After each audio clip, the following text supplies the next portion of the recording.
Oke, baik teman-teman semua. Assalamualaikum warahmatullahi wabarakatuh. Selamat datang di course belajar investigasi scam online dari nol sampai klien. Nah, di materi kali ini atau di video kali ini, aku bakal ngajarin kalian gimana sih caranya atau lebih tepatnya membuat agensi investigasi lebih lebih condongnya ke investigasi scam online dari nol sampai mungkin kan akan dapat klien. Nah, jadi di video kali ini aku bakal nunjukin beberapa agenda dan juga pelajaran-pelajarannya. Lanjut saja. Nah, jadi agendanya ada banyak ya. Ini beberapa agendanya yaitu pertama, kenapa sih investigasi scam itu skill yang bernilai? Agenda pertama. Yang kedua, mindset investigator pemula itu seperti apa? Yang ketiga, memahami cara kerja scam online. Yang keempat, jenis scam online yang paling umum. Yang kelima, terus gratis untuk dipakai investigasi scam. Yang keenam, teknik investigasi dasar. Yang ketujuh, mengubah investigasi menjadi laporan. Dan yang terakhir, cara mendapatkan klien pertama kalian. Oke, lanjut. Kenapa skill investigasi scam itu skill yang bernilai? Yang pertama nih ya, kenapa sih skill investigasi scam itu skill yang bernilai? Ya, yang pertama karena scam online terus meningkat ya teman-teman. Jadi, setiap tahun jumlah penipuan online semakin meningkat, mulai dari investasi palsu, marketplace, scam, hingga phishing website. Semakin banyak orang menggunakan internet untuk transaksi, semakin besar juga peluang scammer untuk menipu korban. Lanjut, korban sering tidak tahu mulai dari mana. Banyak korban scam yang sebenarnya ingin melacak pelaku atau memahami apa yang terjadi, tapi kebanyakan dari mereka tidak memiliki pengetahuan atau tools untuk melakukan investigasi data secara efektif ya teman-teman. Kayak ya orang kena tipu terus tuh gimana nih cara ngelacaknya dia gak tahu gitu. Yang ketiga, jejak digital itu selalu ada. Meskipun scammer mencoba menyembunyikan identitas mereka, sebenarnya hampir semua aktivitas online meninggalkan jejak seperti username, domain website, email, atau gambar yang dapat dianalisis melalui teknik investigasi digital atau dengan kata lain digital forensik. Lanjut, skill ini bisa menjadi jasa. Dengan memahami cara kerja menelusuri jejak digital dan menyusun laporan investigasi yang jelas, kemampuan ini dapat ditawarkan sebagai jasa kepada orang yang membutuhkan bantuan untuk memahami atau menyelidiki kasus scam yang mereka alami. Jadi, bisa dibilang karena banyaknya scam online dan orang ingin investigasi, jadi skill ini bisa jadi jasa lah. Lanjut, mindset investigator pemula. Bagaimana sih mindset investigator pemula itu? Kita bahas satu-satu ya. Lebih tepatnya, mindset investigator pemula itu bukanlah hacker, tapi peneliti digital. Seorang investigator pemula tidak perlu kemampuan hacking atau akses ilegal biasanya. Tetapi, sebagian besar investigasi scam dilakukan dengan mengumpulkan, menganalisis informasi yang tersedia secara publik di internet. Jadi mereka tuh ngambil informasi-informasi yang ada di internet ya teman-teman. Nggak harus punya skill hacking wah kayak SQL injection misal dan SSS, ya itu hal lain lah.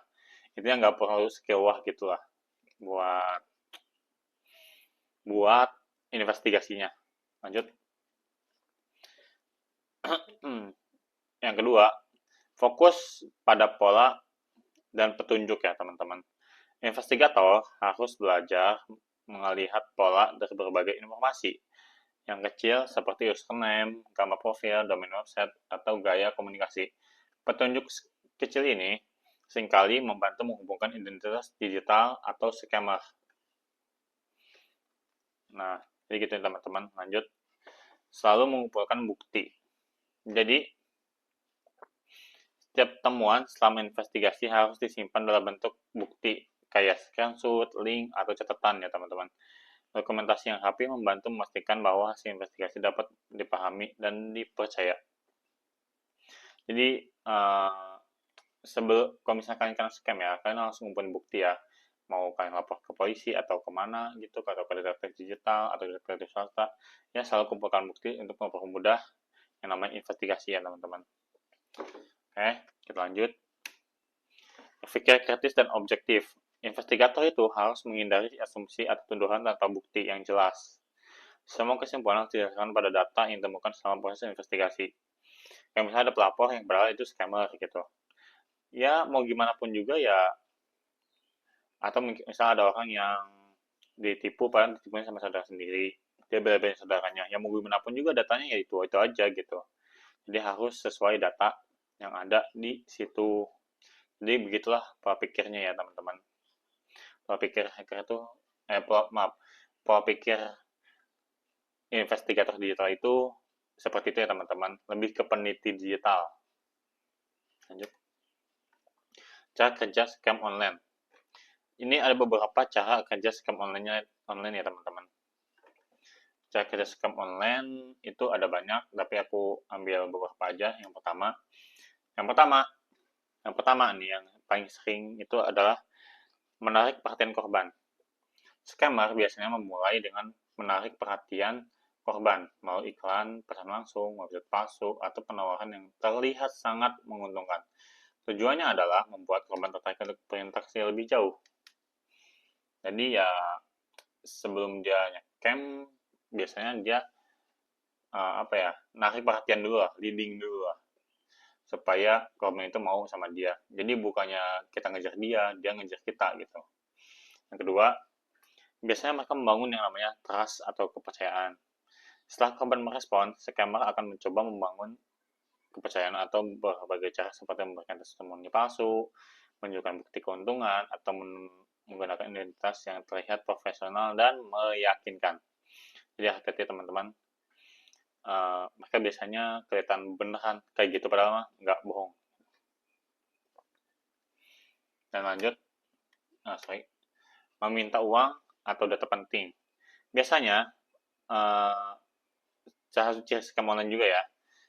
Biasanya mereka itu kalau misalnya udah terpercaya, udah dapat nih kepercayaannya, udah dapat trustnya nih, mereka tuh minta uang dari kita atau data-data penting kayak password, email, bukan password email lah, kayak alamat dan lain sebagainya. Itu data penting itu kita diminta gitu. Jadi jangan pikir scammer itu cuma ngambil uang doang, mereka juga bisa ngambil data kayak contohnya tuh alamat rumah yang bakal dikirimin hal aneh-aneh atau ancaman. Ketika korban sudah cukup percaya, scammer akan mulai meminta transfer uang, investasi tambahan, atau informasi sensitif seperti kode verifikasi, password, atau detail kartu pembayaran. Ini juga termasuk yang teman-teman. Jadi hati-hati. Dan yang terakhir, menghilang setelah mendapatkan keuntungan. Setelah berhasil mendapatkan uang atau data dari korban, scammer biasanya akan menghapus akun, memblokir komunikasi, atau menghilang sehingga korban sulit untuk menghubungi mereka kembali.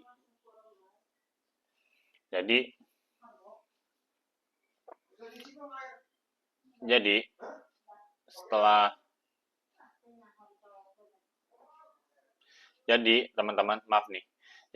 teman-teman, setelah kalian ketipu, biasanya mereka tuh ngeblokir atau hilang aja gitu, kartunya dibuang. Jadi apapun itu mereka bakal sulit dihubungi kembali. Ini ada beberapa jenis scam online teman-teman. Beberapa jenis scam online itu, yang pertama ada investment scam. Scammer menawarkan peluang investasi yang terlihat sangat menguntungkan dengan profit cepat dan risiko rendah. Biasanya korban diminta untuk mengirimkan uang terlebih dahulu, tetapi setelah dana dikirim, keuntungan yang dijanjikan tidak pernah benar-benar ada. Jadi ibarat kayak ada orang nawarin investasi nih, ternyata bodong gitu. Tahu kan investasi bodong? Nah, pas waktu kita kasih, dia kasihnya sedikit, kurang, atau kalau nggak ngasih sama sekali gitu. Padahal itu scam biasanya. Lanjut. Yang kedua ada marketplace scam ya. Penipuan ini terjadi di platform jual beli ketika scammer beberapa menjadi penjual atau pembeli.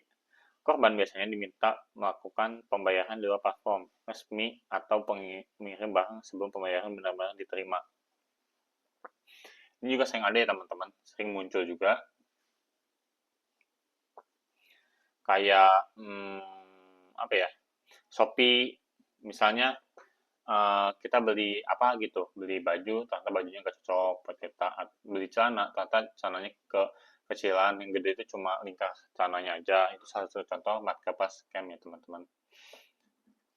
Atau mungkin kalian ngechat di Shopee, biasanya korban tuh diminta buat tiba-tiba nih bayarnya jangan di rekening Shopee-nya, rekening bersama supaya gampang jadi langsung ke BRI-nya atau ke banknya gitu. Nah, itu salah satunya scam ya teman-teman. Jadi hati-hati juga. Lanjut, romance scam. Nah, biasanya ini yang karena tuh cewek nih biasanya nih. Scammer membangun hubungan emosional dengan korban melalui media sosial atau aplikasi kencan, kayak Tinder dan lain sebagainya. Setelah korban merasa dekat secara emosional, pelaku mulai meminta bantuan finansial dan melalui alasan seperti kandangan atau biaya perjalanan. Nah, biasanya cewek ini yang kena nih. Kayak misal udah merasa dekat sama apa, dia tiba-tiba minta bantuan finansial, kripto atau sebagainya, atau tiba-tiba ada kecelakaan atau apa, kiranya iba, jadi ngasih duitnya buat dia, atau mungkin yang agak parah sih yang katanya mau ketemuan cuma nggak ketemu gitu. Itu cukup parah sih sebenarnya untuk jenis scam romance. Lanjut, yang keempat ada phishing scam. Jadi scam itu banyak ya teman-teman. Salah satunya ada phishing ya. Penipuan ini bentar saya baca dulu ya. Penipuan ini menggunakan email, pesan, atau website palsu yang menyerupai layanan resmi untuk mencari informasi sensitif atau kode verifikasi seperti detail kartu pembayaran dari korban. Nah, jadi ya biasalah gimana sih orang nge-phishing kayak website yang isinya tuh password, habis itu tuh password sama username dari hacker atau attacker, nanti si korban yang ngisi, habis isi udah password sama username kalian kecuri, jadi kalian bisa kehack lah website dan lain sebagainya itu. Pastinya kehack lah akun-akun kalian itu, karena kalian itu terpancing untuk ngasih informasi sensitif kayak gitu. Nah, ini ada beberapa tools gratis untuk investigasi ya teman-teman. Tools gratis untuk investigasi itu ada yang pertama Google Advanced Search. Jadi mesin pencari seperti Google dapat digunakan untuk mencari informasi tersembunyi dengan teknik pencarian yang lebih spesifik. Investigator dapat mencari nama, email, nomor, telepon, atau username untuk menemukan jejak digital yang mungkin terkait dengan scammer. Kayak misalnya kalian bisa menggunakan Google Doc, ya kalian bisa search sendiri lah Google Doc. Habis itu kalian coba kasih sendiri Google Doc-nya, nanti kalian bisa ketemu lah secara spesifik itu bagaimana, dari mana, dari siapa lah untuk mencari salah satu pelaku atau scammer di situ. Kedua, kalian bisa menggunakan reverse image search. Tools ini memungkinkan investigator untuk melacak asal sebuah gambar di internet. Dengan menggunakan reverse image, kita bisa mengetahui apakah foto profil yang digunakan scammer biasanya dicuri oleh orang lain atau pernah digunakan di berbagai akun berbeda. Jadi ya, contoh gini lah, scammer namanya Davi. Tiba-tiba pas kalian cari di reverse image search, bisa Google lah, ternyata ada foto lain yang namanya Dini, dan lain sebagainya. Ternyata nama asli orang itu adalah Bila gitu. Bisa jadi foto Bila ini sebenarnya pencemaran nama baik ya. Foto Bila ini dipakai untuk scam orang-orang yang nggak mengerti di luar sana gitu. Yang lanjut, yang ketiga maksud saya domain lookup atau pakai UIS. Bila bentuknya domain lookup digunakan untuk memeriksa informasi tentang sebuah website seperti tanggal pembuatan domain, registrar yang digunakan, atau terkadang informasi pemilik domain. Ini membantu mengidentifikasi apakah sebuah website kemungkinan dibuat untuk tujuan scam. Jadi bila websitenya itu dari, atau scam itu berbentuk website lah, kita dapat website dari orang nggak dikenal. Nah, kita bisa nyari di domain lookup atau UIS ya, untuk tahu bagaimana sih domain itu digunakan atau itu scam atau bukan gitu. Nah, lanjut. Yang terakhir ada yang namanya username search. Banyak ya, bisa menggunakan Sherlock atau Google juga bisa. Jadi, banyak scammer menggunakan username yang sama di berbagai platform. Dengan melakukan pencarian username di internet atau melalui khusus, investigator dapat menemukan akun lain yang mungkin terkait dengan identitas digital yang sama. Begitu teman-teman. Jadi, bisa dibilang kayak tadi, namanya Bila, ya bisa aja ada namanya Bila 123 di Google, di Meta, dan lain sebagainya gitu. Jadi banyak lah asumsi-asumsi lain juga. Saya masih kosong setengah. Lanjut. Jadi maaf.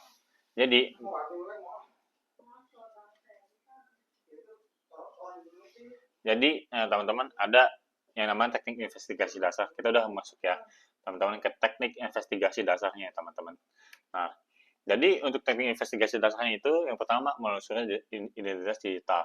Salah satu teknik dasar investigasi adalah mencari informasi dari identitas seperti username, email, nomor telepon, dan lain-lainnya. Dengan menelusuri identitas ini di berbagai platform, investigator seringkali dapat menemukan akun lain atau aktivitas online yang terkait dengan scammer ya teman-teman. Jadi yang pertama harus kalian cari itu menelusuri identitas digitalnya dulu. Nah, habis itu lanjut ke menganalisis gambar dan profil. Jadi foto profil atau gambar yang digunakan scammer seringkali dapat diambil dari internet atau dicuri orang lain. Dengan menggunakan reverse image search, investigator dapat menemukan sumber asli gambar tersebut dan mengidentifikasi apakah identitas yang digunakan benar atau palsu. Atau ya biasanya palsu sih soal itu mah. Cuman ya baik lagi.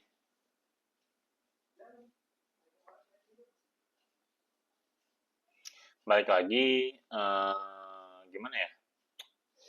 Balik lagi, kalau misalnya kalian dapat gambar atau foto profil scammer itu bila ada, biasanya si scammer itu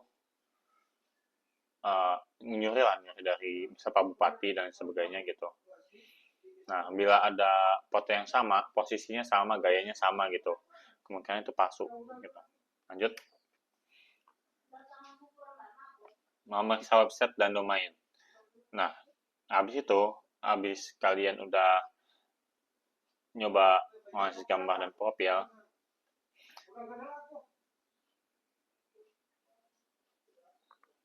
yang ketiga, kalian bisa memeriksa website dan domain ya.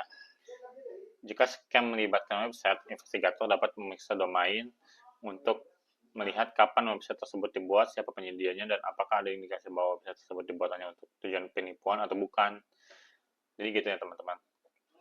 Jadi kalau misalnya berbentuk website atau domain, kalian bisa cek di situ domain dan websitenya itu dari mana gitu, penyedianya siapa dan sebagainya. Lanjut.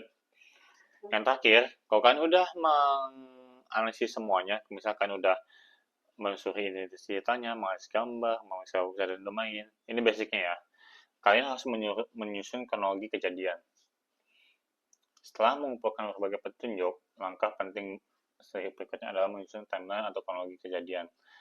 Ini membantu investigator memahami bagaimana scam terjadi dan menghubungkan semua bukti yang ditemukan selama proses investigasi. Jadi bisa dibilang setelah kalian dapat semua data, kalian harus menyusun kronologi dari awal sampai akhir. Nah, ini bakal ada tempatnya, nanti bakal aku bagi Tapi yang pertama kalian selesaikan dulu course ini. Lanjut, mengubah investigasi menjadi laporan. Nah, mungkin bagi kalian yang masih agak bingung, nanti bakal ada templatenya ya teman-teman. Lanjut, ringkasan kasus. Laporan investigasi sebaiknya dimulai dengan ringkasan singkat tentang kasus yang sedang dianalisis. Jadi, bagi ini menjelaskan apa yang terjadi, siapa yang terlibat, dan tujuan investigasi sehingga pembaca langsung memahami konteks kasus. Kedua, setelah atau mungkin kamu mau bergabung tiga, semua temuan atau semua investigasi harus disertakan dengan bukti seperti screenshot, link, data domain, atau informasi akun yang ditemukan. Bukti ini penting untuk menunjukkan bahwa analisis yang dibuat didasarkan pada data yang nyata. Dan analisis temuan, setelah bukti dikumpulkan, investigator perlu menjelaskan apa arti dari setiap temuan tersebut. Bagi ini menghubungkan berbagai informasi yang ditemukan atau membantu menjelaskan bagaimana scam kemungkinan dilakukan. Jadi setelah mengumpulkan bukti, temuan ini analisis. Mungkin kayak gini lah ya. Kayak contohnya tuh ada screenshotnya tuh dari A, dan kamu nemu laporan dari B gitu di Facebook itu di mana ada scam, dan pola scam itu sama. Nah, bisa dianalisis juga itu temuannya. Yang terakhir, kesimpulan yang jelas. Di akhir laporan, investigator merangkum hasil investigasi dan memberikan kesimpulan berdasarkan fakta yang telah ditemukan. Kesimpulan harus objektif, tidak berlebihan agar laporan tetap kredibel dan profesional. Dan terakhir, ya, cukup penting ya, cara mendapatkan klien pertama. Pertama, kalian harus mulai dari kasus yang sederhana dulu. Untuk mendapatkan klien pertama, fokuslah pada kasus investigasi sederhana seperti mengecek sebuah website scam, yang awal-awal dulu lah, yang sedikit dulu lah, kayak mengecek website scam dulu. Habis itu lanjut menelusuri identitas akun mencurigakan, atau melakukan background check dasar pada penjual online. Jadi, contohnya background check aja dulu sebelum masuk ke ranah yang lebih besar. Kedua, pakai platform freelance. Platform freelance seperti Fiverr atau Upwork dapat menjadi tempat yang baik untuk melakukan jasa investigasi scam. Buat deskripsi layanan yang jelas dan jelaskan bagaimana kamu membantu orang memahami kasus scam yang mereka alami. Jadi di platform freelance itu kalian gampangnya gini lah. Kalian tuh harus ngebuat jangan yang besar dulu, kayak misal agensi, jangan, tapi yang kayak background check dulu, terus masukkan platform freelance, dan yang ketiga, bangun portofolio awal. Sebelum mendapatkan banyak klien, kamu bisa membuat beberapa contoh laporan investigasi dari kasus publik atau studi kasus. Portofolio ini membantu calon klien melihat bagaimana proses investigasi yang kamu lakukan. Jadi kalau misalnya klien dapat nih, kalau misalnya udah diterima dan open source lah, atau bisa dibilang udah bisa dikasih kemana-mana si dokumennya, si portofolio, laporannya. Laporannya ini bisa jadi testimoni dari klien-klien gitu, atau kalian bisa naruh testimoni di situ. Dan terakhir, fokus pada kepercayaan klien. Ini penting. Jadi dalam jasa investigasi, kepercayaan adalah hal yang sangat penting. Dengan memberikan laporan yang jelas, komunikasi yang baik, dan analisis yang jujur, klien pertama dapat menjadi sumber testimoni dan referensi untuk klien berikutnya. Dan itu penting. Kenapa? Karena trust saat membangun agensi atau menjalankan agensi itu cukup cukup mempercepat untuk naik naik